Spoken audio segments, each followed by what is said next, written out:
अध्याय 31। एक निर्णायक 10वीं परत का शिखर।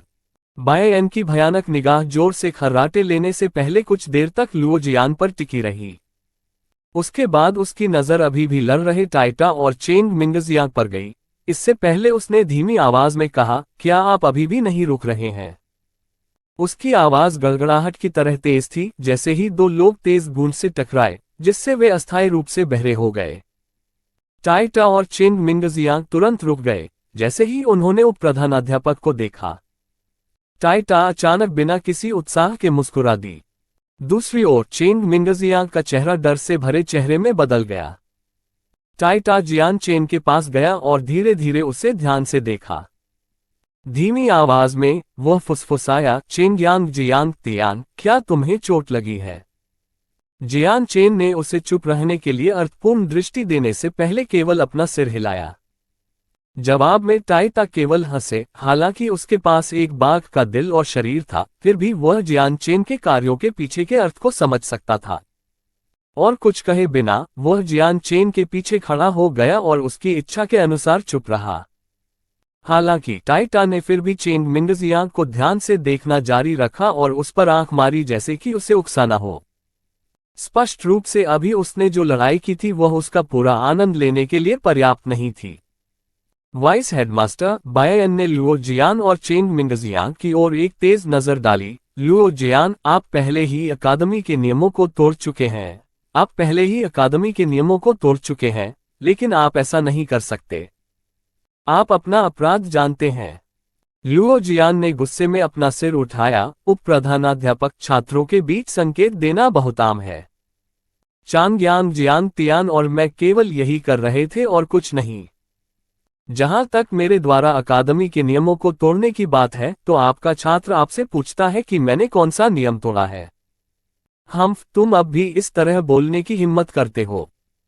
बायेन ने गुर्राते हुए कहा। लुओ जियान, कारगाथ अकादमी के लिए 66वां नियम क्या है? लुओ जियान ने जवाब देने से पहले सोच में पढ़कर कहा, 66वां नियम यह है कि पुस्तकालय में लड़ाई करना और पुस्तकालय को नष्ट करना निषिद्ध है। बायेन ने उसे घूरना जारी रखा। अगर मैंने आपकी तलवार क्यूई को नहीं रोका होता, तो मुझे डर है कि पुस्तकालय के द्वार आपके द्वारा तोड़ दिए गए होते। लुओ जियान, क्या आप अब अपना अपराध पहचानते हैं? ये सुनकर लुओ जियान का चेहरा अचानक उतर गया। उप प्रधानाध्यापक ने जो कहा वह सही था। यदि उसने जिस स्वॉर्ड क्यूई से गोली चलाई थी, उसे जियान चेन ने चकमा दे दिया और आगे बढ़ता रहा, तो लाइब्रेरी के गेट मरम्मत से परे टूट गए होते और देखने वाले दर्शकों को भी चोट लग सकती थी। जियान चेन स्वॉर्ड क्यूई को चकमा देने में सक्षम होगा या नहीं, लुओ जियान ने यह कहने की हिम्मत नहीं की। अगर उन्होंने इस परिदृश्य पर आवाज उठाई, तो उन्हें अपने ऊपर एक और आरोप लगने का डर था। क्योंकि स्कूल के स्पष्ट नियम थे, इसमें कहा गया था कि छात्र एक दूसरे को संकेत देने के लिए स्वतंत्र थे, लेकिन अगर वे जानबूझकर किसी को चोट पहुंचाते हैं, तो उन्हें कड़ी सजा दी जाएगी। इसके अलावा उसने जानबूझकर अपनी तलवार क्यूई का इस्तेमाल किसी ऐसे व्यक्ति को घायल करने के लिए किया था जो अभी तक संत भी नहीं था, इसलिए स्थिति और भी जटिल थी। हालांकि उसे इस प्रकार के अंतिम परिणाम की उम्मीद थी, उसने सोचा था कि वह और अधिक हासिल करने में सक्षम होगा। लेकिन चूंकि उप प्रधानाध्यापक यहाँ थे, स्थिति ऐसी बन गई थी जैसी उन्होंने उम्मीद नहीं की थी। अभी लुओ जियान के दिल में वह केवल यही आशा कर सकता था कि उप प्रधानाध्यापक उन्हें बहुत कठोर सजा नहीं देंगे। लुओ जियान ने अपने अपराधों को पहचान लिया है। उन्होंने उप प्रधानाध्यापक को निर्देशित करते हुए कहा, उनमें अहंकार करने की हिम्मत नहीं है। बायेन ने कहने से पहले एक बार फिर खुद से कहा, लुओ जियान, आपने पहले ही अकादमी के नियमों में से एक का उल्लंघन किया है, इसलिए मैं आपको 1 महीने के लिए अपने अपराधों पर विचार करने के लिए चिंतन हॉल में भेजता हूं। क्या आपको कोई आपत्ति है?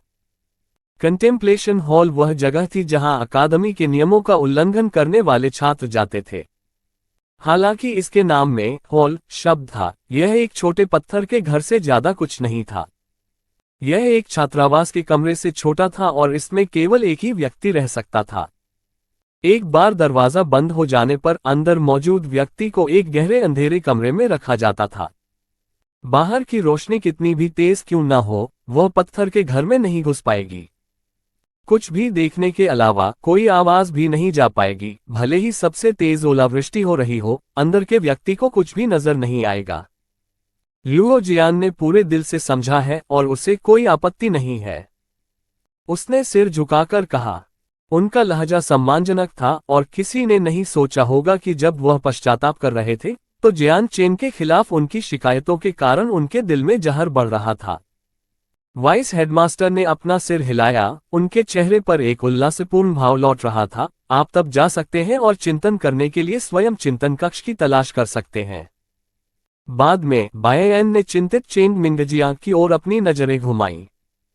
चेंग मिंगजियांग अपनी ताकत के साथ भी ये सोचने के लिए कि आप एक नए छात्र को धमका रहे थे, हमारी करगात अकादमी को आपकी वजह से हार का सामना करना पड़ा है। चेंग मिंगजियांग ने भावहीन होकर कहा, उप प्रधानाध्यापक की शिक्षाएं सही हैं। मिंगजियांग अपनी गलतियों को समझता है और उन्हें फिर कभी नहीं दोहराएगा। चेंग मिंगजियांग, मुझे आशा है कि आप याद रखेंगे, ये कारगात अकादमी है, आपका हुआयू संप्रदाय नहीं। यदि आप कारगात अकादमी के भीतर रहना जारी रखना चाहते हैं तो आपको नियमों का पालन करना सीखना होगा। अन्यथा भले ही आप हुआयू संप्रदाय के युवा स्वामी हो, आपको तदनुसार दंडित किया जाएगा। मुझे उम्मीद है कि इस घटना की पुनरावृत्ति नहीं होगी। तुम जा सकते हो। जब चेंग मिंगजियांग की बात आई तो उप प्रधानाध्यापक कुछ हद तक परिणामों से डर गया और उसे दंडित करने की हिम्मत नहीं हुई। चेंग मिंगजियांग ने एक और शब्द नहीं कहा क्योंकि वह और उनके अनुयायी चुपचाप वहां से चले गए। अतीत की सबसे बुरी स्थिति को देखकर लुओ यू, चेन फेंग और काल साथ नहीं रुके और निराश होकर चले गए। एक बार जब भीड़ तितर बितर हो गई तो उप प्रधानाध्यापक की नजर जियान चेन पर पड़ी और वह मुस्कुराए, आपको चांग्यांग जियांग तियान होना चाहिए। जियान चेन ने सिर हिलाया और ऐसे स्वर में जो न तो दबंग था और न ही दास, उसने उत्तर दिया, हाँ मैं वह हूं। वाइस हेडमास्टर ने चांग्यांग जियांग तियान को ठीक से आकार दिया और उसकी पहले वाली गंभीर अभिव्यक्ति गायब हो गई। उन्होंने मुस्कुराते हुए कहा, अभी तक संत का स्तर हासिल नहीं किया है और फिर भी लुओ जियान को अपने संत हथियार को बुलाने के लिए मजबूर करने में कामयाब रहे हैं। चांग्यांग जियांग तियान, आप काफी अच्छे हैं। वाइस हेडमास्टर, आप बहुत ज्यादा बढ़ा चढ़ाकर बोल रहे हैं। ये केवल सौभाग्य के एक क्षण के कारण था, जियान चेन ने स्पष्ट रूप से उत्तर दिया। उनकी अभिव्यक्ति पूरी तरह से किसी भी अहंकार से रहित थी। जैसे ही उनकी नजर जियान चेन की एकत्रित अभिव्यक्ति पर पड़ी, उप प्रधानाध्यापक बायन ने प्रशंसा में अपना सिर हिलाया। चेंग्यांग जियांग तियन, आपको ठीक से खेती करने की जरूरत है और जल्द से जल्द संत स्तर बनने का लक्ष्य रखें। उप प्रधानाध्यापक की चिंता के लिए बहुत धन्यवाद। मैं निश्चित रूप से लगन से खेती करना जारी रखूंगा, जियान चेन मुस्कुराए। बाद में बेईएन की नजर टाइटा पर लौट आई। टाइटा, हालांकि अब आप प्रधानाध्यापक के प्रशिक्षु हैं, आपकी पहचान बदल गई है, फिर भी आपको ये याद रखना चाहिए कि केवल अपनी शक्ति में सुधार करके ही आप वास्तव में लोगों का सम्मान अर्जित करेंगे। केवल इसी तरह से आप तियान युआन महाद्वीप में अपना भरण पोषण कर सकते हैं। क्या आप समझते हैं?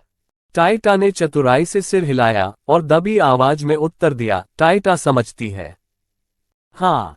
वाइस हेडमास्टर ने सिर हिलाया और जारी रखा, यद्यपि आप प्रतिभा के शिखर पर हैं और आपका भविष्य असीमित है, फिर भी आप किसी भी परिस्थिति में आश्वस्त नहीं हो सकते।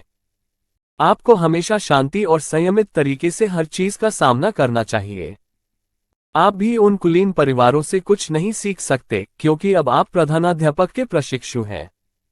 आपका भविष्य का प्रशिक्षण अधिक कठिन होगा और आपको साधना पर अधिक समय देना होगा। आप निश्चित रूप से प्रधानाध्यापक के श्रमसाध्य प्रयासों को बर्बाद नहीं कर सकते। इन शब्दों पर टाइटा ने अपनी छाती थपथपाई और बायेन से वादा किया, वाइस हेडमास्टर चिंता मत करो। मैं टाइटा निश्चित रूप से लगन से खेती करूंगा। मैं मास्टर को कतई शर्मिंदा नहीं होने दूंगा। वाइस हेडमास्टर मुस्कुराए और सिर हिलाकर कमरे से बाहर चले गए। एक बार जब वह चला गया तो जियान चेन और टाइटा ने थोड़ी देर तक बातचीत की और अलविदा कहने के बाद जियान चेन अपनी किताबें पढ़ने के लिए लाइब्रेरी में लौट आया। जब जियान चेन लाइब्रेरी में लौटा तो मूल रूप से लाइब्रेरी के भीतर से देख रहे सभी छात्र बिना किसी निशान के गायब हो गए। कुछ ही समय बाद दो मार्मिक समाचार अविश्वसनीय गति से पूरे करगाथ अकादमी में घूम गए। नए खिलाड़ियों की मार्शल आर्ट प्रतियोगिता का दूसरा स्थान टाइटा वास्तव में करगाथ अकादमी के हेडमास्टर का प्रशिक्षु बन गया। इसके अलावा उनका साधना प्रतिभा चेंग मिंगजियांग के साथ तीव्र संघर्ष हुआ। नए मार्शल आर्ट प्रतियोगिता के नए शासक चांगयांग जियांगतियान ने केवल अपने नंगे हाथों का उपयोग किया और मध्य सेंट स्तर के लुओ जियान को युद्ध में अपने सेंट हथियार का उपयोग करने के लिए मजबूर करने में कामयाब रहे। अंत में लुओ जियान ने उप प्रधानाध्यापक बायन को परेशान किया और सजा के तौर पर उन्हें पूरे 1 महीने के लिए कंटेम्पलेशन हॉल में कैद रखा गया। ये दो खबरें 2 घंटे की छोटी सी अवधि में करगाथ अकादमी के हर कोने में फैल चुकी थीं, जिससे शिक्षक और छात्र दोनों समान रूप से हैरान थे। उसी समय टाइटा करगाथ अकादमी में सबसे प्रसिद्ध सेलिब्रिटी बन गई थी। वह मूल रूप से सिर्फ एक सामान्य व्यक्ति था, लेकिन अब जब उसकी पहचान दुनिया को हिला देने वाले बदलावों से गुजरी है, तो जो रईस उसकी पृष्ठभूमि के कारण मूल रूप से उसे हेय दृष्टि से देखते थे, वे अब उसे नए भावों से देखने लगे। उस दिन से टाइटा भी वह बच्चा बन गया जिसे अलग अलग प्रभाव वाले लोगों ने अपने परिवारों में शामिल करने की कोशिश की। हालांकि जियान चेन का नाम भी अकादमी में फैल गया था, लेकिन टाइटा की खबरों की अत्यधिक चमक ने इसे पहले ही पूरी तरह से खत्म कर दिया था। हालांकि जियान चेन ने इस पर कोई ध्यान नहीं दिया।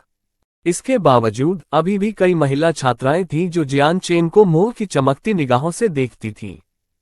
जियान चेन की शक्ल बेहद खूबसूरत थी और वह निश्चित रूप से करगाथ अकादमी के किसी भी अन्य पुरुष से कमतर नहीं थी। अपनी अद्वितीय भव्यता और अपनी शक्तिशाली क्षमताओं के साथ वह निश्चित रूप से एक महिला हत्यारा था। इस प्रकार करगाथ अकादमी में जियान चेन कई लड़कियों के दिलों में श्वेत राजकुमार बन गया था। लाइब्रेरी में लड़ाई के बाद से जियान चेन के दिन बिल्कुल शांत थे। हर बार जब वह स्कूल के मैदान में प्रवेश करता था तो अनगिनत पुरुष छात्र उससे लड़ने के लिए विभिन्न बहाने बनाने की कोशिश करते थे। यहाँ तक कि जब वह पढ़ने के लिए लाइब्रेरी में जाता था तब भी कुछ लोग उसे परेशान करते थे, जिससे वह शांति से पढ़ भी नहीं पाता था। अब तक जियान चेन ने भी कुछ लोगों पर अभिनय किया था और उन्हें अनुशासित किया था क्योंकि वे अमीर पृष्ठभूमि के बच्चों के प्रति दयालु थे। हालांकि शायद इसलिए कि जियान चेन अपने अनुशासन में बहुत क्षमाशील था, उसके प्रयासों का लगभग कोई निवारक प्रभाव नहीं था और उन्हें पूरी तरह से नजरअंदाज कर दिया गया था। अंत में असहाय जियान चेन को उप प्रधानाध्यापक की अनुमति के तहत पढ़ने के लिए किताबें वापस अपने छात्रावास में लाने के लिए मजबूर होना पड़ा। पढ़ने के अलावा जियान चेन ने अपना लगभग सारा खाली समय खेती करने में बिताया। समय बीतता गया और पलक झपकते ही 3 महीने बीत चुके थे। सुबह हो चुकी थी और सूरज अभी उग आया था। अपने बिस्तर पर क्रॉस लेग करके बैठे जियान चेन ने धीरे से अपनी आंखें खोली और उसी क्षण उसकी आंखों में एक रोशनी चमक उठी। जियान चेन ने अपना सिर नीचे किया और धीरे से अपनी हथेलियां फैला दी। उसने देखा कि उसके हाथ खाली थे, क्योंकि क्लास 3 मॉन्स्टर कोर जो उसने पकड़ रखा था वह पहले ही पूरी तरह से गायब हो चुका था। महान नदियों के समान अपने शरीर के माध्यम से बहने वाली मजबूत सेंट फोर्स को महसूस करते हुए जियान चेन आखिरकार मुस्कुराया। वह 10वीं सेंट फोर्स परत को तोड़ चुका था। 3 महीने की खेती के बाद वह पहले ही 10वीं परत को तोड़ चुका था। वह संत स्तर तक पहुंचने से केवल 1 कदम दूर था और किसी भी क्षण इसे तोड़ सकता था। नवसिखुआ मार्शल आर्ट प्रतियोगिता से क्लास 3 मॉन्स्टर कोर का उपयोग उसके द्वारा पहले ही पूरी तरह से किया जा चुका था। हालांकि यह कहा गया था कि क्लास 3 मॉन्स्टर कोर में बड़ी मात्रा में ऊर्जा थी, जियान चेन को अपनी खेती के लिए जिस मात्रा की आवश्यकता थी वह एक औसत व्यक्ति की तुलना में कहीं अधिक थी। आखिरकार उन्होंने अपनी साधना से जो क्षमताएं हासिल की वे बेहद डरावनी थीं। इस प्रकार एक क्लास 3 मॉन्स्टर कोर जो 8वीं परत पर एक औसत व्यक्ति को मध्य सेंट स्तर तक पहुंचने की अनुमति दे सकता है, केवल जियान चेन को 10वीं परत के शिखर तक पहुंचने में मदद कर सकता है। अध्याय 32 मॉन्स्टर कोर हंट। जियान चेन ने अपनी खिड़की से बाहर आकाश की ओर देखा। सूरज कुछ समय के लिए निकला हुआ था, इसलिए जियान चेन को पता था कि अब सुबह नहीं हुई है। आज करगाथ अकादमी के लिए एक विशेष दिन था, क्योंकि इस दिन वे एक बड़े पैमाने पर कार्यक्रम आयोजित करेंगे जिसमें सभी छात्र और शिक्षक भाग लेंगे। इस कार्यक्रम को वाइल्डनेस सर्वाइवल कहा जाता था। प्रत्येक छात्र को 3 दिनों के लिए 20 मील दूर जंगल में रहने के लिए कारगात अकादमी छोड़नी होगी। 3 दिनों के भीतर प्रत्येक छात्र के पास कम से कम 2 कक्षा 1 मॉन्स्टर कोर होने चाहिए। जो लोग सेंट स्तर तक पहुंच गए उन्हें 2 क्लास 2 मॉन्स्टर कोर की आवश्यकता होगी।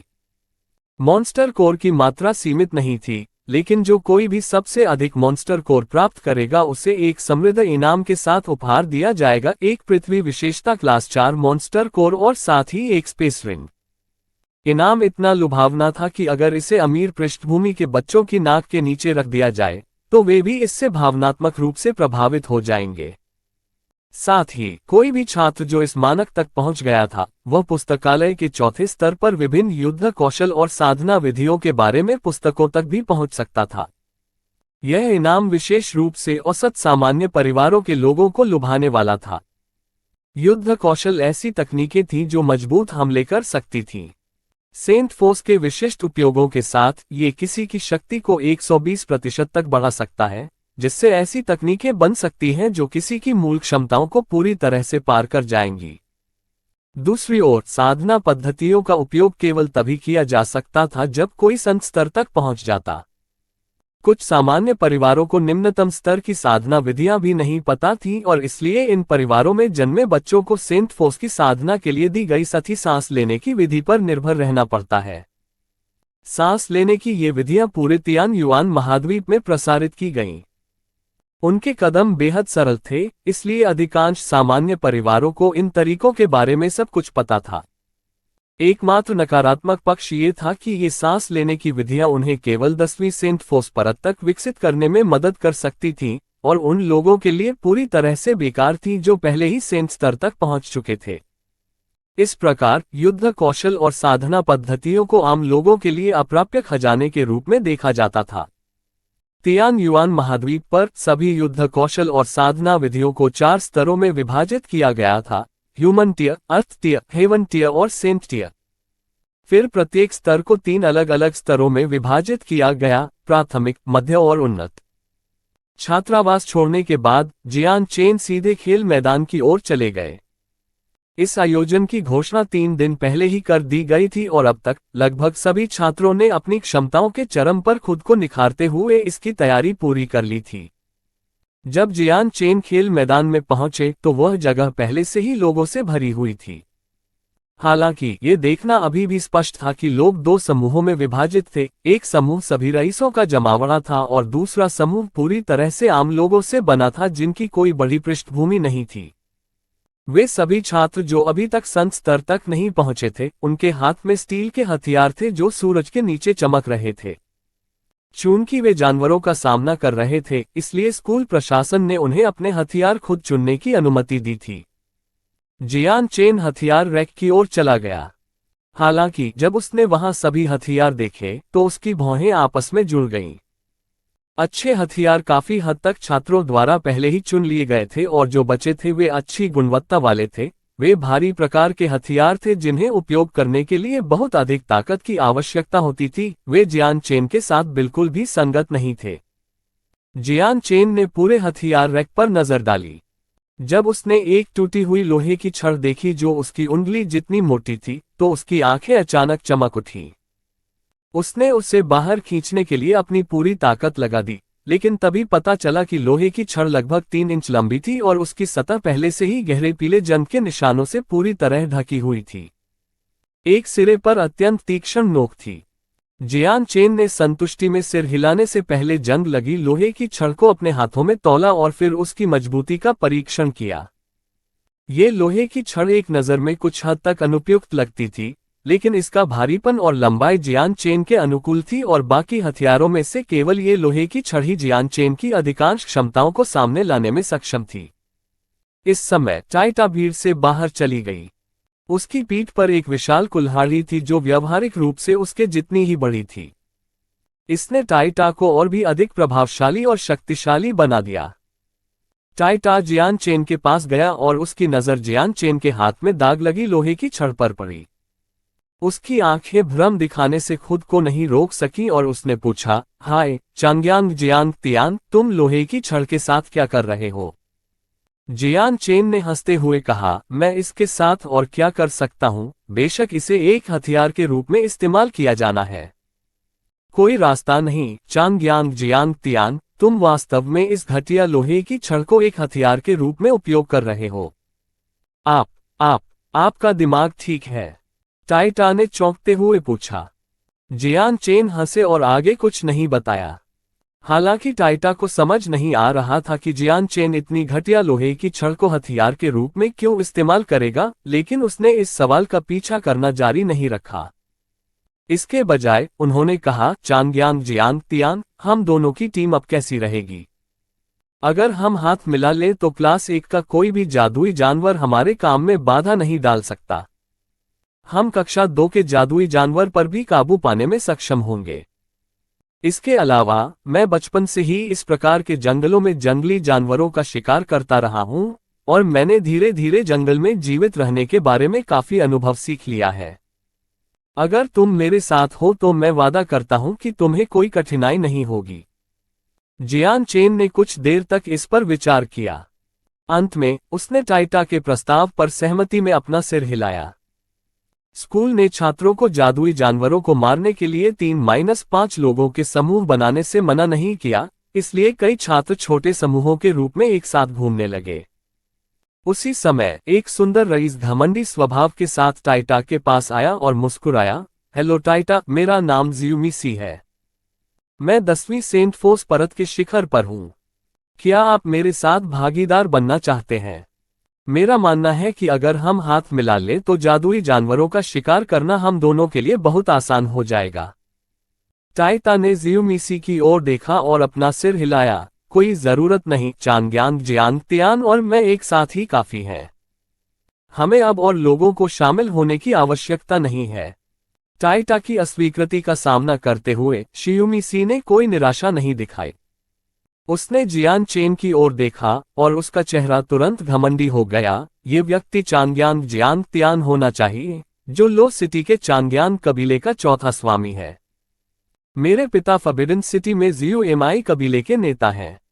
क्या जूनियर चांगयांग जियांग तियान आपके समूह में मेरा स्वागत करता है? हालांकि जियूमिसी के शब्द अभी भी अपेक्षाकृत सम्मानजनक स्वर में थे, उनके शब्दों के पीछे एक धमकी भरी शक्ति छिपी हुई थी। फॉरबिडन सिटी एक राजा शहर था, और जब गेसुन साम्राज्य की बात आती थी तो फॉरबिडन सिटी को एक इंपीरियल सिटी माना जाता था, क्योंकि इंपीरियल पैलेस फॉरबिडन सिटी में स्थित था। जियूमिसी के शब्दों के पीछे की ताकत को सुनकर जियान चेन ने अपनी भौहें सिकोड़ ली।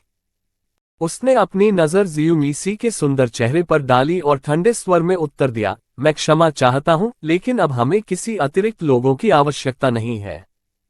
आखिरकार हम केवल कक्षा 1 के जादुई जानवरों का सामना कर रहे हैं, इसलिए हमारे पास दूसरों की देखभाल करने का समय नहीं है। ये सुनकर जियूमिसी का रंग तुरंत सुअर के कलेजे जैसा हो गया। जियान चेन के अर्थ को देखकर उसका चेहरा काला पड़ गया, और यह स्पष्ट था कि जियान चेन जियूमिसी की क्षमताओं को नीची दृष्टि से देख रहा था। जियूमिसी के चेहरे पर तूफान आ गया, और उसने जियान चेन की उदासीन अभिव्यक्ति को दुर्भावनापूर्ण ढंग से घूरकर देखा। उसके बाद वह ठंडी खर्राटे लेकर चला गया। जियूमिसी के चले जाने के बाद जटिल पृष्ठभूमि के बहुत से लोगों ने संपर्क किया। ये लोग टाइटा का स्वागत नहीं करना चाहते थे, बल्कि केवल उनके समूह में शामिल होना चाहते थे। हालांकि उन सभी को अस्वीकार कर दिया गया था। टाइटा के मन में इनमें से किसी भी व्यक्ति के लिए कोई भावना नहीं थी, और वह उनके साथ ज्यादा बातचीत करने को तैयार नहीं था। सबके चले जाने के बाद करीब 20 साल का एक युवक, लंबा और मजबूत कद काठी वाला, जो टाइटा से बहुत अलग नहीं था, दूर से चला आया। वह सीधे जियान चेन की ओर चला गया और अपना हाथ बढ़ाकर जियान चेन के कंधे को जोर से थपथपाया और हंसा, चौथे भाई, अब तुम स्कूल के सेलिब्रिटी बन गए हो। कारगात अकादमी के सभी छात्रों के बीच मुझे यकीन है कि इस समय कोई भी ऐसा नहीं है जो आपकी प्रतिष्ठा के बारे में नहीं जानता हो। बुरा नहीं, बुरा नहीं। आपने चांगयांग कबीले का चेहरा नहीं खोया है, और आपका बड़ा भाई भी आपकी कुछ सुर्खियां बटोरने में सक्षम है। वह हट्टा कट्टा युवक जियान चेन का बड़ा भाई चांगयांग हू था। इस समय उनके चेहरे पर बेहद प्रसन्न भाव थे, और यह स्पष्ट था कि उनका उत्साह वास्तविक था। जियान चेन मुस्कुराया, बड़े भाई, मजाक करना बंद करो। ओह ठीक है, आप बिल्कुल सही समय पर आए हैं। हम इस आयोजन के लिए समूहों में शामिल क्यों नहीं होते? चांग यान-हू ने अपना सिर हिलाया जैसे उसने कुछ सोचा हो। उसने खुशी से उत्तर दिया, चौथे भाई, अगर तुमने मुझसे एक सप्ताह पहले पूछा होता तो शायद तुम्हारा बड़ा भाई तुम्हारे साथ एक समूह बनाने के लिए सहमत हो गया होता। हालांकि मैं अभी नहीं कर सकता क्योंकि एक सप्ताह पहले आपका भाई अंततः संत स्तर तक पहुंच गया और इस प्रकार संत बन गया। इसका मतलब है कि आज के कार्यक्रम के दौरान मैं कक्षा 2 के जादुई जानवरों को मारने के लिए तीसरी परत में प्रवेश करूंगा, इसलिए मैं आपके साथ नहीं रह सकता। ये कहते समय चांग यान-हू के शरीर से एक शक्तिशाली सेंट फोर्स उत्सर्जित हुई। उसके हाथ पीली रोशनी से चमक रहे थे, जिससे एक बड़ी दोधारी बैटलेक्स का निर्माण हुआ। बैटलेक्स लगभग वॉशबेसिन जितना बड़ा था और एक पीली चमक दे रहा था। चौथा भाई, बुरा नहीं है ना? चांग यान-हू ने गर्व से कहा, संत स्तर तक पहुंचने के बाद मुझे ये जानकर आश्चर्य हुआ कि मेरे पास वास्तव में पृथ्वी का गुण है। जिन संतों में गुण होते थे, उन्हें बिना गुणों वाले संतों से लड़ने पर आमतौर पर बड़े फायदे होते थे। यदि दोनों की ताकत बिल्कुल समान स्तर की होती और वे एक दूसरे से लड़ते, तो सामान्य परिस्थितियों में गुणों वाला संत अंततः विजेता होता। कोई व्यक्ति संत स्तर तक पहुंचने के बाद ही यह पता लगा सकता है कि उसकी संत शक्ति में गुण है या नहीं। इस प्रकार जो कोई भी अभी तक संत नहीं बना था, वह ये पता लगाने में सक्षम नहीं था कि उनकी संत शक्ति में गुण है या नहीं। हालांकि एक जिम्मेदार सेंट फोर्स होने की संभावना बेहद कम थी। औसतन 1000 संतों में से एक अपने संत बल में विशेषताओं का उपयोग कर सकता है। इसके अलावा कारगथ अकादमी में एकत्र हुए लगभग सभी लोग ऐसे थे जिनकी क्षमता पूरे गेसुन साम्राज्य में सबसे अधिक थी। इसीलिए कई संतों के लिए 1000 छात्रों के समूह के बीच सेंट फोर्स को जिम्मेदार ठहराना बिल्कुल सामान्य था। चांग यान-हू के हाथों में दोधारी बैटलेक्स को देखकर जियान चेन मदद नहीं कर सका, लेकिन खुशी से मुस्कुराया, बड़े भाई, सफलतापूर्वक आगे बढ़ने और संत बनने के लिए बधाई। आपके पास एक विशेषता भी है। चांग यान-हू की अभिव्यक्ति बेहद खुश थी और उसने अपने साथ आए कुछ युवाओं की ओर हाथ बढ़ाकर इशारा किया, ये सही है चौथे भाई, मुझे इन लोगों को आपसे मिलवाना चाहिए। ये सीधे तौर पर मेरी कमान के तहत आने वाले अपेक्षाकृत उत्कृष्ट बच्चे हैं। उनके नाम चांगयांग एओ जियान, चांगयांग फेंग और चांगयांग जियोतियान हैं। हम चौथे गुरु को नमस्कार करते हैं। तीनों युवक एक साथ अभिवादन के लिए झुके, उनका रवैया बेहद सम्मानजनक था। चांगयांग कबीले में पदानुक्रम बेहद सख्त था, इसलिए यद्यपि वे चांगयांग कबीले के अधिक उत्कृष्ट सदस्य थे, लेकिन उनकी स्थिति जियान चेन की तुलना में बहुत कम थी। भले ही वे सभी जियान चेन से बड़े थे, फिर भी उन्हें जियान चेन के साथ सम्मानजनक व्यवहार करना पड़ता था। इसके अलावा छोटे जियान चेन को सलाम करते समय उन तीनों को अनुचितता का कोई निशान महसूस नहीं हुआ। इसके विपरीत उन्हें वास्तव में गर्व की अनुभूति महसूस हुई।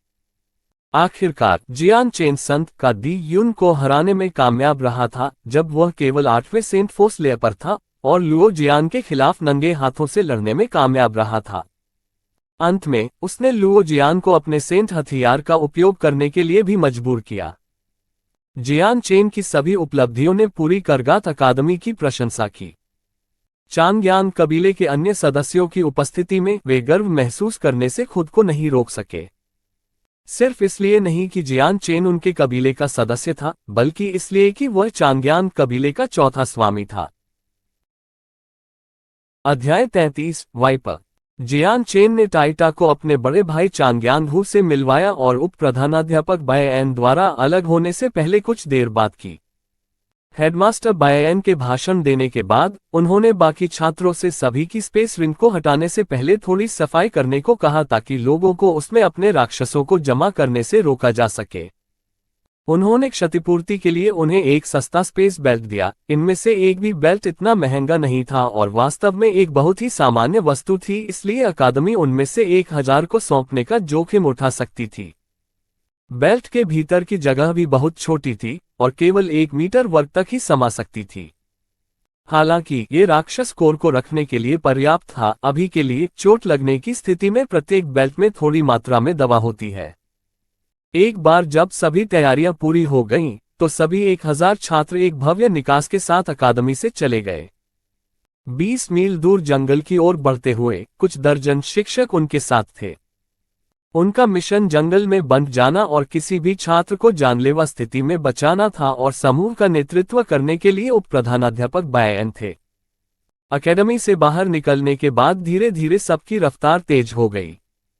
चूंकि उनमें से सबसे कमजोर छात्र 8वीं सेंट फोसलेयर के आसपास था, गति निश्चित रूप से तेज हो सकती थी, हालांकि वे पहले से ही बहुत तेज गति से यात्रा कर रहे थे। 2 घंटे की यात्रा के बाद आखिरकार हर कोई जंगल के बाहरी इलाके में पहुंच गया, जहां उन सभी को भीतर से एक फीकी सफेद रोशनी दिखाई दे रही थी। जियान चेन ने जंगल को ढकने वाली सफेद रोशनी को अजीब तरह से देखा। उसने पुस्तकालय में कई किताबें पढ़ी थीं, इसलिए उसे सफेद रोशनी के पीछे का कारण समझ में आया।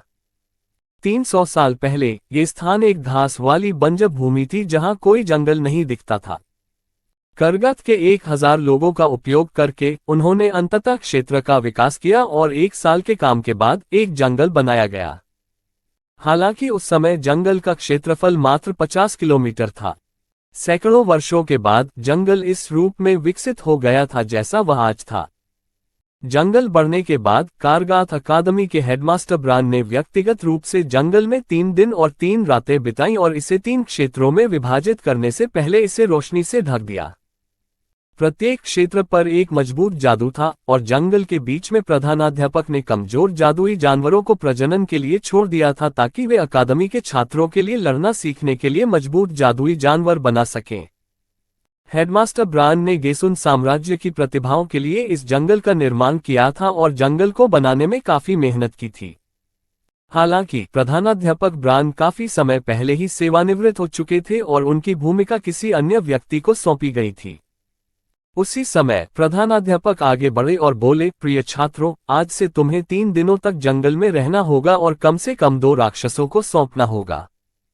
यदि आप आधे रास्ते में हार मान लेते हैं या 2 राक्षस स्कोर प्राप्त नहीं करते हैं, तो इसे नुकसान माना जाएगा और आपको पुरस्कृत नहीं किया जाएगा। उनकी स्पष्ट आवाज हर छात्र के कान तक जाती थी। अभी सभी को अलग कर दिया जाएगा। वे छात्र जो संत नहीं हैं, वे राक्षस कोर की तलाश के लिए दूसरे क्षेत्र में किसी के साथ साझेदारी कर सकते हैं। वे छात्र जो संत हैं, कृपया तीसरे क्षेत्र की ओर अपना रास्ता बनाएं। बाद में हर कोई तितर बितर होने लगा जबकि जियान चेन और टाइटा स्वाभाविक रूप से एक साथ चले। चूंकि यह क्षेत्र जादुई जानवरों से मुग्ध था, इसलिए इस क्षेत्र में प्रवेश करने वाले हर व्यक्ति पर किसी भी जादुई जानवर द्वारा हमला नहीं किया जाता था।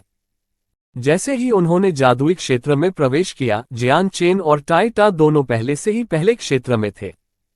पहले क्षेत्र में बहुत कमजोर ताकत वाले जानवर थे, इतने कमजोर कि कक्षा 1 के जादुई जानवर से उनका कोई मुकाबला नहीं था। जब इन जैसे कमजोर जानवरों की बात आती है तो पूरे तियान युआन महाद्वीप ने उन्हें जंगली जानवर कहा, और जब वे प्रथम श्रेणी में पहुंचे तभी उन्हें जादुई जानवर माना जाएगा। सभी 1000 छात्रों ने एक ही समय में प्रवेश किया, जंगली जानवरों को डराकर समर्पण की भावना पैदा की और यात्रा को अपेक्षाकृत शांतिपूर्ण बना दिया। शीघ्र ही सभी छात्र जादू टोने से पार पाते हुए दूसरे क्षेत्र में पहुंच गए। इस क्षेत्र के सभी राक्षस कक्षा 1 के जादुई जानवर थे, इसलिए जो लोग संत नहीं थे, उनके लिए कक्षा 1 का जादुई जानवर भी खतरा पैदा कर सकता था। दूसरे क्षेत्र में प्रवेश करते हुए टाइटा और जियान चेन बाकी छात्रों से अलग हो गए और जंगलों के घने हिस्सों की ओर चले गए। उनके चारों ओर घास फूस थे जो एक व्यक्ति जितने लंबे थे और उनकी दृष्टि पर काफी प्रभाव डाल रहे थे। वे सड़क देखने में सक्षम नहीं थे, वे केवल नीचे देख सकते थे और जादुई जानवरों द्वारा छोड़े गए पैरों के निशान को ट्रैक कर सकते थे। चेंगयांग जियांग तियान, यहाँ से जादुई जानवर अक्सर दिखाई देंगे, हम निश्चित रूप से लापरवाह नहीं हो सकते। टाइटा ने गंभीर चेहरे के साथ कहा। वह बचपन से ही जंगलों में जादुई जानवरों का शिकार करता रहा है, इसलिए ये कहा जा सकता है कि उसके पास उनके बारे में समृद्ध अनुभव था। वह जंगलों के भीतर रहने वाले खतरों को भी समझते थे और यदि कोई सावधान नहीं रहा तो वे आसानी से अपना जीवन खो देंगे। जियान चेन के चेहरे पर दृढ़ विश्वास के भाव थे। चिंता मत करो, भले ही तुम मुसीबत में पड़ जाओ, इसका मतलब यह नहीं है कि मैं मुसीबत में पड़ जाऊंगा। अपनी पिछली दुनिया की यादों के चलते उसने इस जंगल को हल्के में नहीं लिया। अपने पिछले जीवन में उन्होंने अक्सर जंगलों में यात्रा की थी, और टाइटा की तुलना में जब जंगलों की बात आती थी तो उनका अनुभव और भी अधिक व्यापक था। इस तथ्य के साथ कि जियान चेन ने एक किताब में जादुई जानवरों के बारे में पढ़ा था, उसने जंगल में जादुई जानवरों के बारे में बहुत कुछ सीखा। टाइटा ने अपनी विशाल कुल्हाड़ी पकड़ रखी थी और वह बिना किसी सतर्कता के अपने चारों ओर देख रहा था।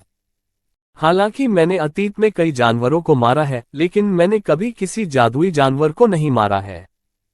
उनमें एक संत के समान शक्ति है, इसलिए यदि कोई संत भी होता तो भी यह निश्चित हत्या नहीं होती। मुझे यकीन नहीं है कि अगर हम क्लास 1 के जादुई जानवर के सामने आते हैं तो उसे मार पाएंगे या नहीं, और अगर संयोग से कोई भाग जाता है तो हम उसे पकड़ नहीं पाएंगे। जियान चेन ने मुस्कुराते हुए कहा, टाइटा, क्या ऐसा हो सकता है कि तुम्हें अपनी ताकत पर उतना भरोसा नहीं है? अपना सिर खुजलाते ही टाइटा का चेहरा लाल होने लगा। उन्होंने ईमानदार जवाब देते हुए कहा, ऐसा नहीं है, मुझे अपनी ताकत पर भरोसा है। मेरे शिक्षक ने यहां तक कहा कि मेरी ताकत नियमित संत को हराने के लिए काफी मजबूत थी। लेकिन मैंने कभी भी क्लास 1 के जादुई जानवर को नहीं मारा है, उसे देखना तो दूर की बात है। जब टाइटा बोल रहा था तो उसे बात करने से रोकने के लिए अपना हाथ ऊपर लाने से पहले जियान चेन का चेहरा कठोर हो गया। जैसे ही उसने चारों ओर देखना शुरू किया उसकी आंखें थोड़ी सिकुड़ गईं। ये देखते हुए कि जियान चेन अचानक कैसे गंभीर हो गया, टाइटा को एहसास हुआ कि खतरा करीब आ रहा था। अपनी कुल्हाड़ी अपने सामने रखते हुए उसने सावधानी से आसपास की घास को देखा। जियान चेन ने खतरे के सबसे संभावित स्थान के लिए अपने चारों ओर देखा, लेकिन घास वर्षों से निर्बाध और स्वस्थ बढ़ रही थी और उसके दृश्य को बाधित कर रही थी, इसलिए जियान चेन कुछ भी देखने में सक्षम नहीं था। जैसे ही उसने एक बार पलक झपकाई, जियान चेन का दाहिना हाथ उसके हाथ में मौजूद लोहे की छड़ से चिपक गया। जब वह अपने आसपास की बातें सुनने के लिए जोर लगा रहा था तो उसके कान कांपने लगे। कुछ गहरी सांसों के बाद जियान चेन ने अचानक अपनी आंखें खोली और उनमें एक चमकदार चमक दिखाई दी। तुरंत जियान चेन ने अपने दाहिने हाथ में जंग लगी लोहे की छड़ को आगे की ओर घुमाया, जिससे चमकदार पीली चमक निकलने लगी। बिजली की तरह डंडा घरघराहट की आवाज के साथ आगे बढ़ा। उसी समय एक हरे रंग की छड़ी अचानक गोली की तरह घास से आगे की ओर उड़ी और भयावह गति से तेजी से जियान चेन के पास पहुंची। हवा में जियान चेन की छड़ी और हरी छड़ी एक दूसरे से टकरा गईं, जिससे हरी शाखा ने हिलना बंद कर दिया। जैसे ही वह धीरे धीरे रुका, जियान चेन ने देखा कि रॉड का लोहे का बिंदु सीधे उसके शरीर में घुस गया था। उस पल उन दोनों को अचानक एहसास हुआ कि छड़ी वास्तव में एक हरा सांप था। यह एक वयस्क की बाह जितना मोटा था और इसका जो हिस्सा अभी दिखाई दे रहा था वह 2 मीटर लंबा था। जियान चेन के कान में एक तेज हवा चली। जैसे ही उसने देखा कि टाइटा ने कान फाड़ने वाली आवाज के साथ अपनी बड़ी बैटलेक्स को वाइपर की ओर घुमाया।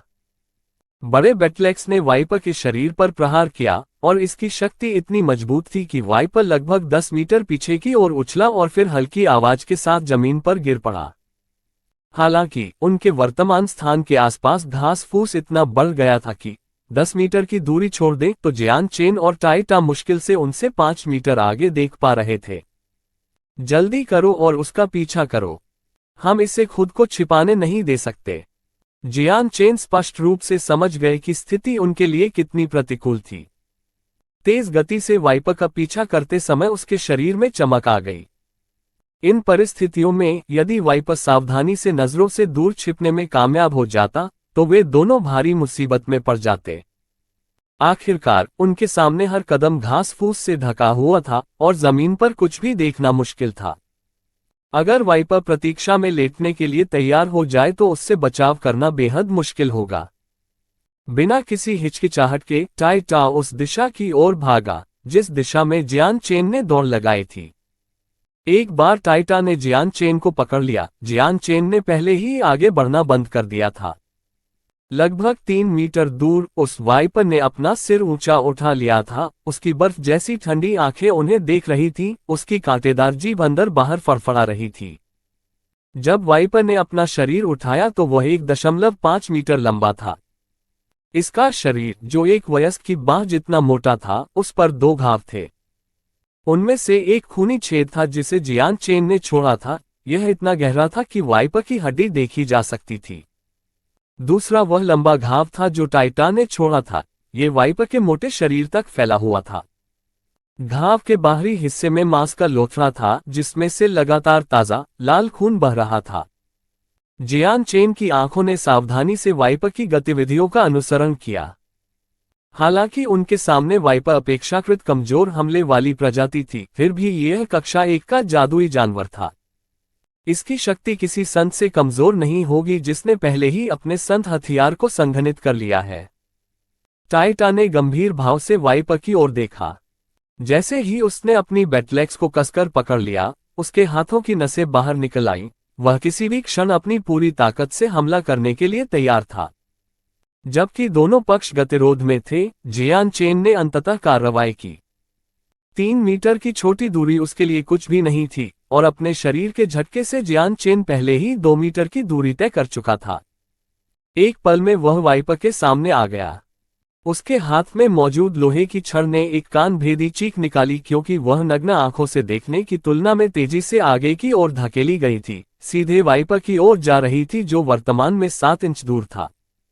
घातक प्रहार से बचने के लिए वाइपर ने बड़ी फुर्ती से अपने शरीर को एक तरफ कर लिया और जोर से चीखने लगा।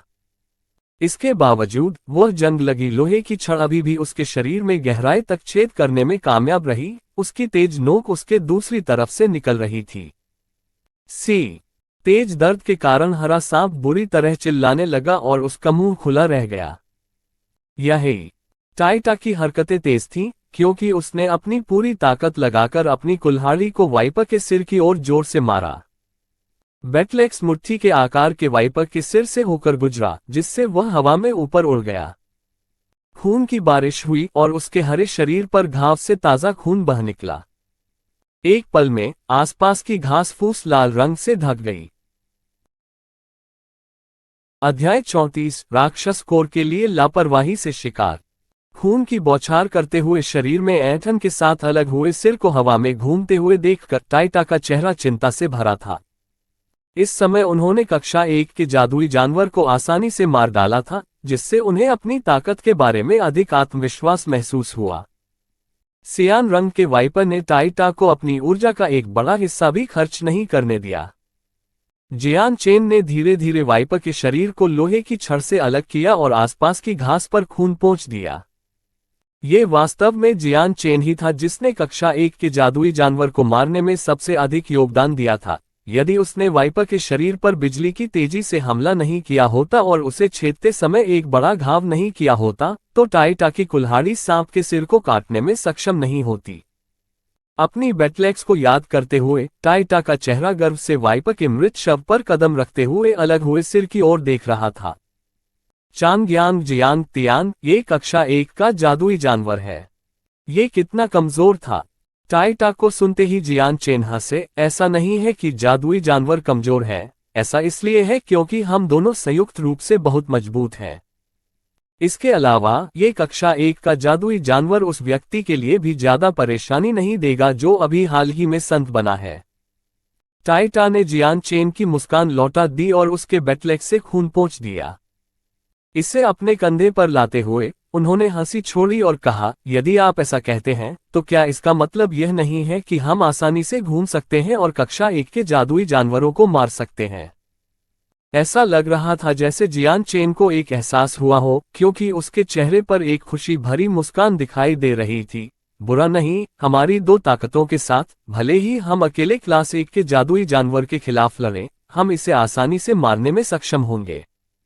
लेकिन अगर हम एक साथ मिल जाएं, तो दूसरे क्षेत्र में कोई भी जादुई जानवर हमारे लिए मुसीबत नहीं ला पाएगा। यहाँ के जादुई जानवर ताकतवर नहीं है क्योंकि अकादमी का उद्देश्य छात्रों को युद्ध का अनुभव प्राप्त करने में मदद करना था। यहाँ कोई भी शक्तिशाली जादुई जानवर नहीं होगा, सिवाय। वह सोच में पड़ गया। जियान चेन की चुप्पी ने टाइटा को रोक दिया, सिवाय इसके कि क्या? जब तक हमारा सामना जादुई जानवरों के समूह से नहीं होता।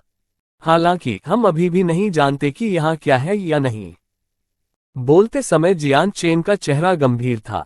अपनी ताकत के साथ जियान चेन को कक्षा 1 के जादुई जानवर के सामने आने पर कोई समस्या नहीं होगी, लेकिन अगर वह उनमें से एक पूरे समूह के सामने आता है तो कोई रास्ता नहीं होगा।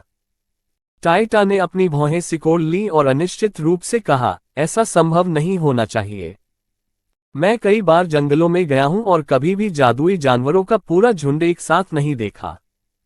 ये निश्चित नहीं है कि हम ऐसा नहीं करेंगे। मैंने पुस्तकालय में जादुई जानवरों से संबंधित पुस्तकों के बारे में पढ़ा है। कुछ प्रकार के जादुई जानवर हैं जो सभी एक समूह में एक साथ रहते हैं। साथ में उनकी शक्ति मजबूत है और बहुत कम ही वे अकेले यात्रा करते हैं। जियान चेन उस स्थान पर गया जहां सांप का कटा हुआ सिर था और तभी उसे एहसास हुआ कि वाइपर केवल 6 से 7 मीटर लंबा था। 7 मीटर तक काटने के लिए लोहे की छड़ का उपयोग करते हुए उसने खूनी क्रिस्टल को प्रकट करने के लिए वाइपर के शरीर से छड़ को बाहर निकाला। तियान युआन महाद्वीप के भीतर कई अलग अलग प्रकार के राक्षस कोर थे, जबकि उनके राक्षस कोर एक दूसरे के समान बिल्कुल नहीं थे। कुछ जादुई जानवरों का राक्षसी कोर सिर में था, कुछ के पेट के गड्ढे में और कुछ के पेट में। उदाहरण के लिए वाइपर की पूंछ के भीतर उसका राक्षसी कोर था, लेकिन जियान चेन को यह बहुत पहले ही पता चल गया था। पेंग। टाइटा ने अपने कंधे पर रखी लड़ाई की कुल्हाड़ी को एक पेड़ पर गिरा दिया। वह बाल्टी में पानी की तरह आसानी से पेड़ में धंस गया, इससे पहले कि वह जोर से चिल्लाए। अगर वास्तव में जादुई जानवर हैं जो एक समूह में हैं, तो मैं टाइटा निश्चित रूप से उन सभी को मार डालूंगा। जियान चेन ने सियान वाइपर से प्राप्त राक्षस कोर को पकड़ लिया और पास की घास से उसे खून से साफ कर दिया। टाइटा की ओर फेंकते हुए उन्होंने कहा, ठीक है, चिल्लाने की कोई जरूरत नहीं है। तियान युआन महाद्वीप में बहुत सारे जादुई जानवर हैं जो झुंड में यात्रा करते हैं, लेकिन इसका मतलब यह नहीं है कि हम निश्चित रूप से एक से मिलेंगे। कुछ भी निश्चित नहीं है, आखिरकार ये जादुई जानवरों का जंगल है। टाइटा ने उस पर फेंके गए राक्षस कोर को छीन लिया और जियान चेन को अजीब तरह से देखा। तुम मुझे ये क्या दे रहे हो? जियान चेन हंसे, वाइपर आपके द्वारा मारा गया था, इसलिए ये राक्षस कोर अधिकार से आपका है। टाइटा को इसके खिलाफ एक कारण खोजने की कोशिश करते हुए देखकर जियान चेन ने कहा, यह राक्षस कोर तुम्हारा है, अन्यथा मत कहो। इसे ले लीजिए। आखिरकार हमारे पास अभी भी 3 दिन और है। हमारी वर्तमान दर पर हम निश्चित रूप से बहुत कुछ प्राप्त करने में सक्षम होंगे, इसलिए मुझे वास्तव में इस राक्षसी कोर की परवाह नहीं है। हाँ, फिर ठीक है। मैं इस राक्षस कोर को ले जाऊंगा। अगला राक्षस कोर आपका होगा, चाहे उसे कोई भी मारे। खून से सने राक्षस के कोर को हवा में ऊपर उठाकर टाइटा बेहद खुश थी। हालांकि यह निश्चित था, क्योंकि यह पहला राक्षस कोर था जो उसे कक्षा 1 के जादुई जानवर को मारने के बाद मिला था। बाद में वे दोनों अपने रास्ते पर चलते रहे। अब जब वह जानता था कि जियान चेन के पास खतरे का पता लगाने की तीव्र समझ है, तो टाइटा ने गश्त की जिम्मेदारी जियान चेन को सौंप दी थी। दूसरी ओर उसने उनका रास्ता साफ करने के लिए उनके सामने की घास को लगातार काटना शुरू कर दिया। हालांकि लगातार भारी कुल्हाड़ी को चारों ओर लहराने से बड़ी मात्रा में ऊर्जा खर्च होती थी, टाइटा के लिए भोजन करना उतना ही सरल था जिसके पास ईश्वरीय शक्ति थी। उनके लिए ये कार्रवाई जरा भी बोझ डालने वाली नहीं थी। आखिरकार उसकी ताकत दूसरों को डराने के लिए काफी थी और ऐसा लगता था कि उसके पास असीमित मात्रा में ऊर्जा भी थी। इस प्रकार उसके लिए ऐसी स्थिति में थक जाना असंभव था। दोनों के चले जाने के कुछ ही समय बाद जियान चेन के कान हिले और उसके कदम अचानक रुक गए। उसने अपना हाथ टाइटा की ओर बढ़ाया, जो इस समय उनके सामने घास काट रहा था, और उसे चुप रहने का इशारा किया। टाइटा ने सहजता से स्थिति को समझा और खरपतवार को काटने के अपने प्रयास को रोक दिया। बैटलैक्स को कसकर पकड़कर वह जियान चेन की तरफ लौट आया और उसके साथ कंधे से कंधा मिलाकर खड़ा हो गया। टाइटा की आंखें चमक उठी जब उसने सावधानी से अपने आसपास का निरीक्षण किया। उनकी सांसें बहुत धीमी हो गईं, क्योंकि उनके भाव सावधानी से भरे हुए थे। दोनों के बीच अंतर यह था कि टाइटा लगातार चारों ओर देख रहा था, जबकि जियान चेन ने चारों ओर सब कुछ महसूस करने की कोशिश में धीरे से अपनी आंखें बंद कर ली थीं। घास के बीच कुछ भी पहचानना फिलहाल बेहद मुश्किल था। यहाँ तक कि अगर वास्तव में कोई अज्ञात खतरा आसपास छिपा हुआ है तो दुर्भाग्य से यह कुछ ऐसा नहीं होगा जिसे कोई नग्न आंखों से देख सके। इस प्रकार बहुत देर तक चारों कोनों पर अपनी दृष्टि घुमाने के बावजूद टाइटा को कुछ भी पता नहीं चल सका। जियान चेन ने हल्के से अपनी आंखें बंद कर लीं, उसके कान समय समय पर हिलते रहे क्योंकि वे उसके आसपास से आने वाली सभी आवाजों को पकड़ने की कोशिश कर रहे थे। साथ ही उनकी चेतना भी नई ऊंचाइयों पर पहुंच गई और उन्होंने अपने आसपास की दुनिया तक पहुंचने और उसे महसूस करने के लिए अपनी शक्तिशाली आत्मा का उपयोग किया। उस समय जियान चेन डुगु क्यूबाई के खिलाफ अपनी एक लड़ाई को याद करने से खुद को रोक नहीं सका। अंततः जैसे ही वह मरने वाला था, उसकी शक्तियां अचानक टूट गईं और तलवार भगवान के दायरे तक पहुंच गईं। उस क्षण उसकी आत्मा अतुलनीय रूप से मजबूत हो गई थी और इसे उसके शरीर के बाहर आसपास की हवा में भी प्रकट किया जा सकता था। जब भी वह अपनी आत्मा को किसी क्षेत्र में फैलाता है तो उसके अंदर का कोई भी व्यक्ति या कोई भी चीज उसकी धारणा से बच नहीं पाती। हालांकि जियान चेन को जिस बात का अफसोस हुआ वह ये थी कि इस दुनिया में प्रवेश करने के बाद, हालांकि उसकी आत्मा बेहद शक्तिशाली थी, वह अब इसे बाहर की ओर नहीं बढ़ा सकता था। अन्यथा ये घना जंगल जियान चेन को बिल्कुल भी कठिनाई नहीं देगा। छिपे हुए जादुई जानवर की खोज करना बेहद आसान होगा। जियान चेन की आत्मा सघन रूप से एक साथ केंद्रित हो गई और उसने अपने परिवेश को महसूस करने के लिए अपने सभी प्रयास किए। धीरे धीरे उसकी आत्मा एक अनोखी स्थिति में प्रवेश कर गई। हालांकि उसने अपनी आत्मा का विस्तार नहीं किया था, लेकिन उस पल उसकी आत्मा ने अपने आसपास के विभिन्न पौधों के साथ मिलकर एक सूक्ष्म संबंध स्थापित कर लिया था। यह एहसास बेहद रहस्यमय था। हालांकि जैसे ही जियान चेन ने इस राज्य में प्रवेश किया, उसकी भावनाएं तुरंत नए स्तर पर पहुंच गईं। आखिरकार एक बमुश्किल पहचानी जाने वाली सांस की आवाज उसकी संवेदन सीमा में प्रवेश कर गई। सांस इतनी धीमी थी कि अगर कोई उसके बगल में खड़ा हो तो भी संभवतः उसे सुन नहीं पाता।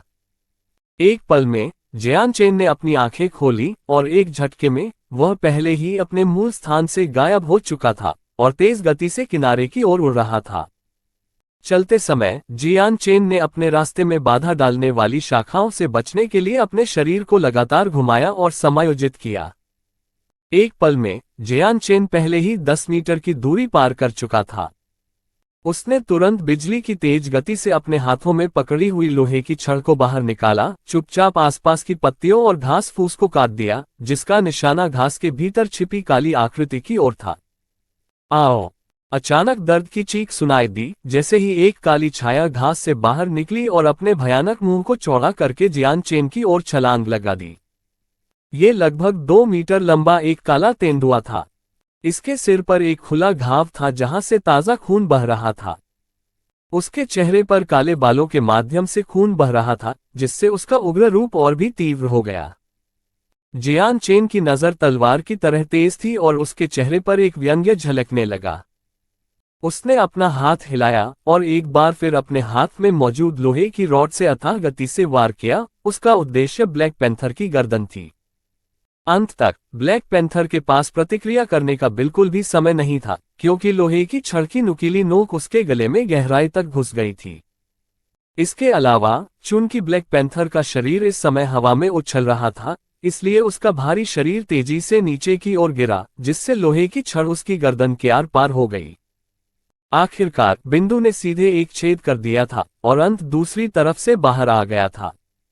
इस बार ब्लैक पैंथर के पास चिल्लाने का भी समय नहीं था, इससे पहले ही वह मर चुका था।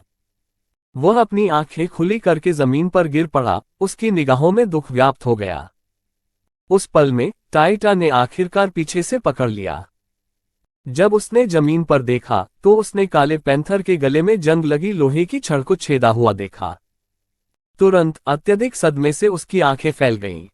चांगयांग जियांग तियांग, ये क्या तुमने इसे मार डाला? टाइटा की आवाज सदमे से कांप रही थी। भले ही उसने उस पल को देखा था जब जियान चेन का हथियार ब्लैक पैंथर के गले में घुस गया था, फिर भी उसे इस दृश्य पर विश्वास नहीं हो रहा था, चाहे उसने कितनी भी कोशिश की हो। ऐसा इसलिए था क्योंकि जो समय बीत चुका था वह बहुत कम था। जब जियान चेन आगे बढ़ा तो टाइटा पहले ही अपनी सबसे तेज गति से उसके पीछे आ गया था। हालांकि जब तक वह संभला, उसने कक्षा 1 के जादुई जानवर को जियान चेन के हाथों मरते हुए देखा। जितना समय बीता वह निश्चित रूप से एक सांस लेने या आधी सांस लेने के लिए भी पर्याप्त नहीं था। कक्षा 1 के जादुई जानवर को आधे सांस के समय में मारने में सक्षम होना कुछ पेशेवरों के लिए स्वाभाविक था। हालांकि टाइटा को स्पष्ट रूप से पता था कि जियान चेन की क्षमताएं अभी तक सेंट स्तर तक नहीं पहुंची हैं। इसके अलावा वह जिस हथियार का इस्तेमाल कर रहा था वह महज जंग लगी लोहे की रॉड थी। जियान चेन ने अपना पैर ब्लैक पैंथर के सिर पर रखा और धीरे धीरे लोहे की रॉड बाहर खींच ली। जैसे कि कुछ हुआ ही ना हो, उसने कहा, "ये सही है, मैंने इसे मार डाला।" हालांकि यह महज एक संयोग था। मूलतः ऐसा कोई रास्ता नहीं था कि यह इतनी जल्दी मर जाता। हालांकि वह लगातार मेरे हथियार के पास आ रहा था और अंत में, निराशा में चिल्लाने से पहले ही उसका जीवन समाप्त हो गया। ये सुनकर टाइटा ने अपने सिर के पिछले हिस्से को रगड़ा और संदेहपूर्वक जियान चेन के उदासीन चेहरे पर नजर डाली। अविश्वास में उसने पूछा, "क्या ये सच है? तुम मुझसे झूठ तो नहीं बोल रहे हो?" जियान चेन हंसे, "बेशक ये सच है। मैं आपसे झूठ क्यों बोलूंगा?" जियान चेन की ईमानदार अभिव्यक्ति को देखकर टाइटा हैरान रह गया और बुदबुदाया, "क्या ऐसे मूर्ख जादुई जानवर वास्तव में मौजूद हैं, जो वास्तव में खुद को एक हथियार के हवाले कर देते हैं?" अध्याय 35, लियांग शियाओले। ब्लैक पैंथर के राक्षस कोर को बाहर निकालते हुए जियान चेन और टाइटा ने जादुई जानवरों को मारने के लिए अपनी यात्रा जारी रखी।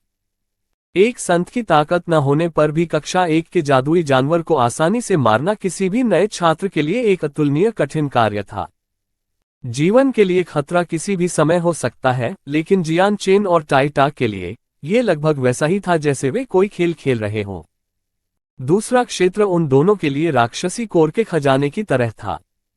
दिन तेजी से बीत गया और रात होने लगी। जियान चेन और टाइटा दोनों को जंगल में डेरा डालने के लिए एक खुला क्षेत्र मिला। उनके बीच आग के साथ एक कैंप फायर था जो पिच के अंधेरे को रोशन कर रहा था। दोनों लड़कों की परछाइयां उनकी पीठ के पीछे नाच रही थीं, जिससे उनका प्रतिबिंब ऐसा प्रतीत हो रहा था मानो शैतान एक दूसरे को धमकी दे रहे हों। अंधेरे ने उन्हें चारों तरफ से घेर लिया था और अगर वे तेज आग की सीमा से बाहर चले जाते तो अंधेरे में उन्हें अपने चेहरे के सामने अपना हाथ भी नजर नहीं आता। हालांकि यह उतना शांतिपूर्ण नहीं था, क्योंकि दूर जंगल में कहीं से एक जादुई जानवर को चिल्लाते हुए सुना जा सकता था। इसकी आवाज मात्र से ही कोई भी भयभीत हो जाएगा, और जो पहले से ही पूरी तरह से डरा हुआ है, ये ध्वनि उसे और अधिक भयभीत कर देगी। टाइटा ने अपने हाथ में राक्षस कोर को आग के ऊपर घुमाया, जिससे आग की रोशनी उस पर चमकने लगी। दोनों लड़कों पर एक नजर डालने से पता चला कि उनके कपड़े अच्छी हालत में नहीं थे और उन पर खून बिखरा हुआ था। सारा खून जादुई जानवरों का था, जबकि उनके कपड़े कंटीली झाड़ियों के कारण कट गए थे। चेंगयांग जियांग तियान, तुम सचमुच अद्भुत हो।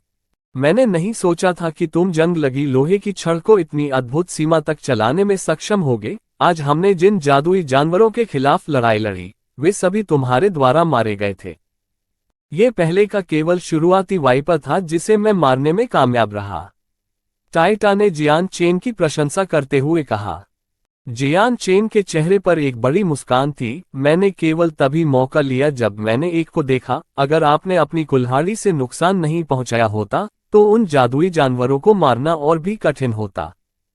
टाइटा हंसे। उनके दिल को अंततः उनके शब्दों से सांत्वना मिली। चेंगयांग जियांग तियांग, क्या आप मुझे बता सकते हैं, आप ये कैसे बता सकते हैं कि हम एक जादुई जानवर के पास हैं या नहीं?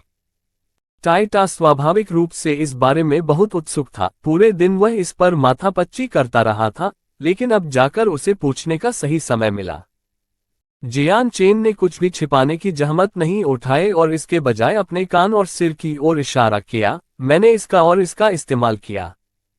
टाइटा ने जियान चेन को उसके कानों और सिर की ओर इशारा करते हुए उत्सुकता से देखते हुए पूछा, आप सुनने के लिए अपने कानों का उपयोग करते हैं और सोचने के लिए अपने दिमाग का उपयोग करते हैं।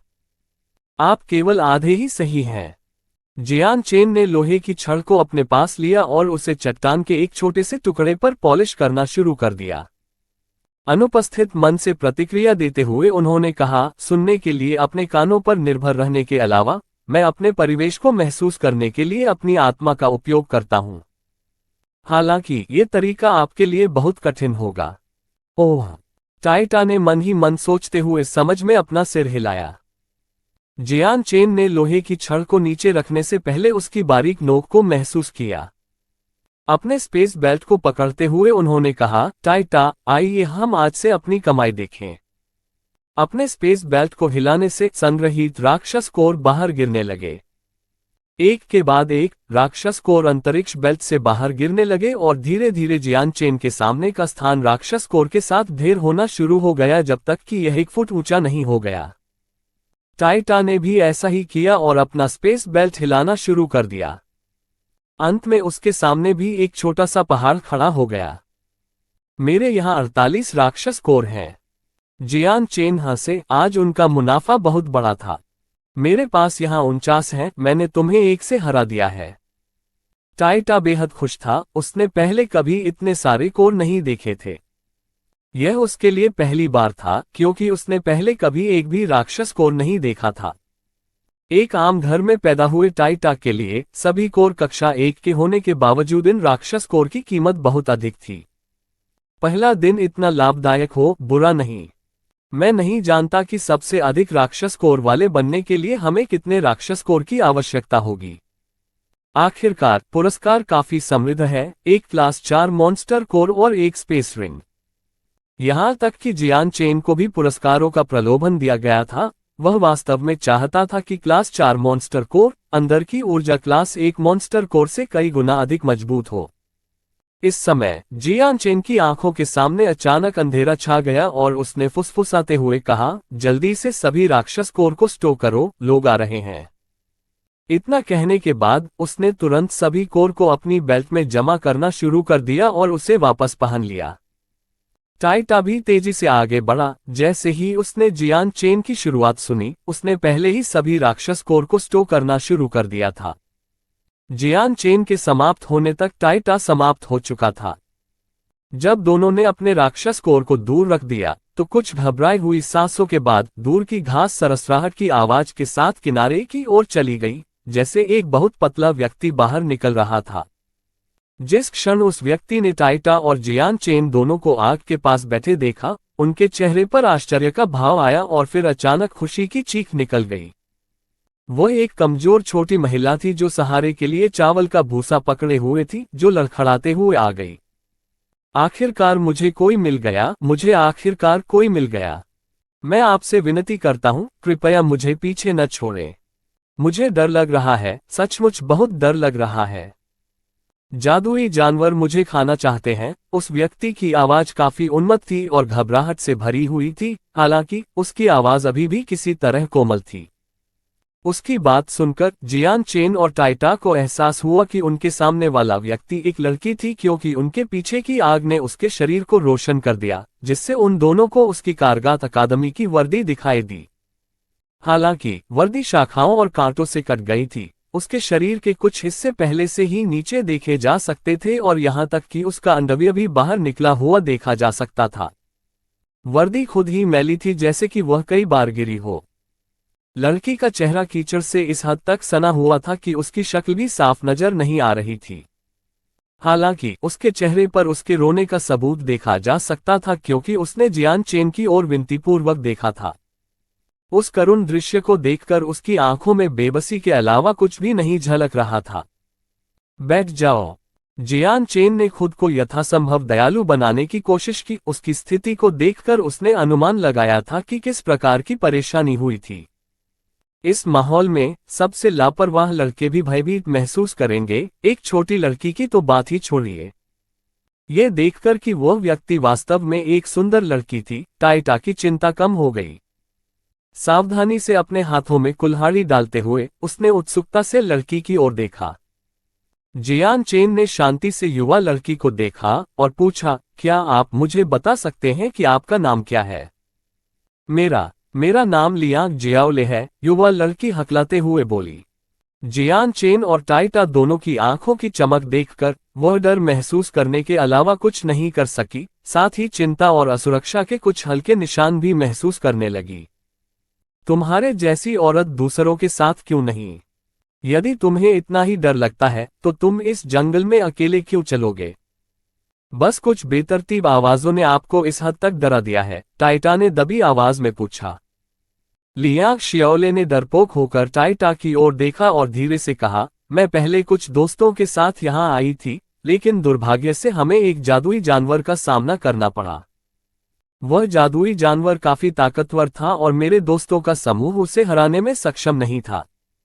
इसके तुरंत बाद हम में से अधिकांश लोग घायल हो गए और हम सभी भागने के लिए तितर बितर हो गए, लेकिन मैं भटक गया।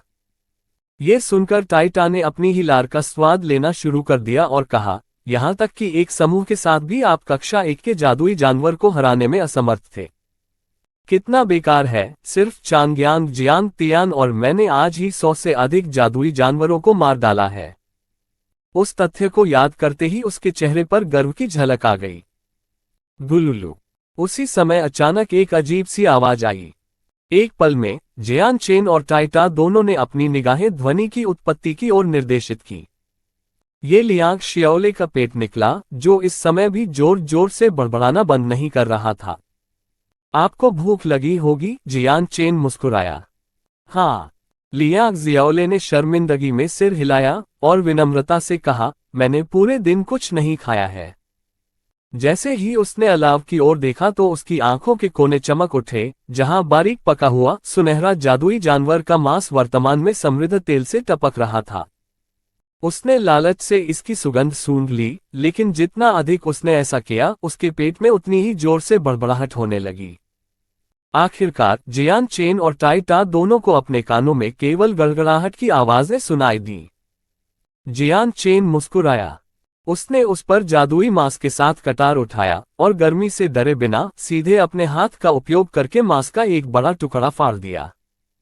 उन्होंने इसे लियांग शियाओले को सौंपते हुए कहा, जाओ और इसे खाओ। हालांकि सावधान रहें, ये गर्म है।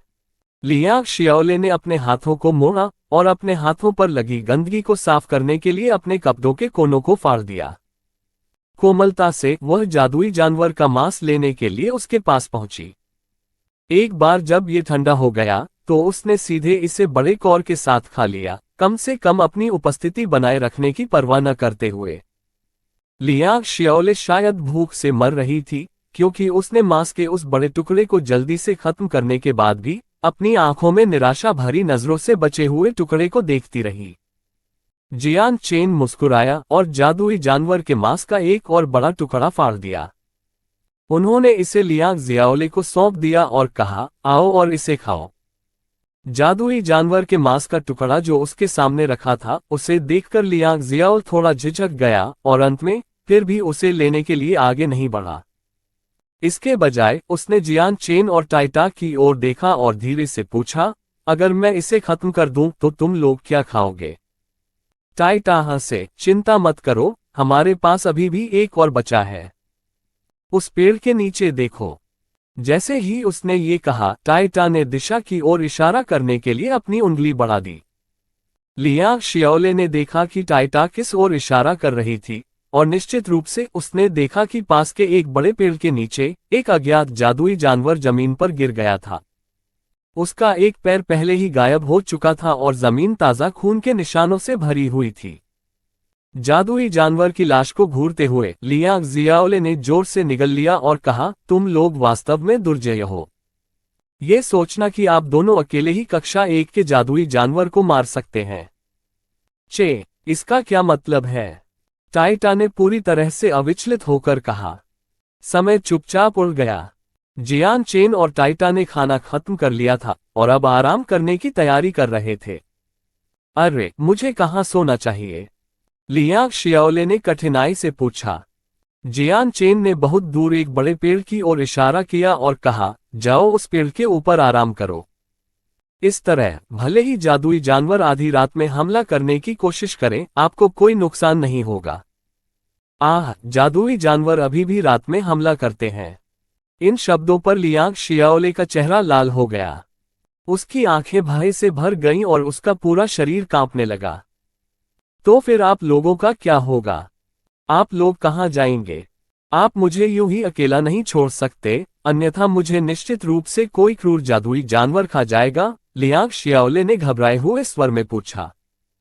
उसने घबराहट से जियान चेन और टाइटा की ओर देखा, मानो उसे डर हो कि अगर वे भाग गए और उसे छोड़ दिया तो उसकी जान को खतरा हो सकता है।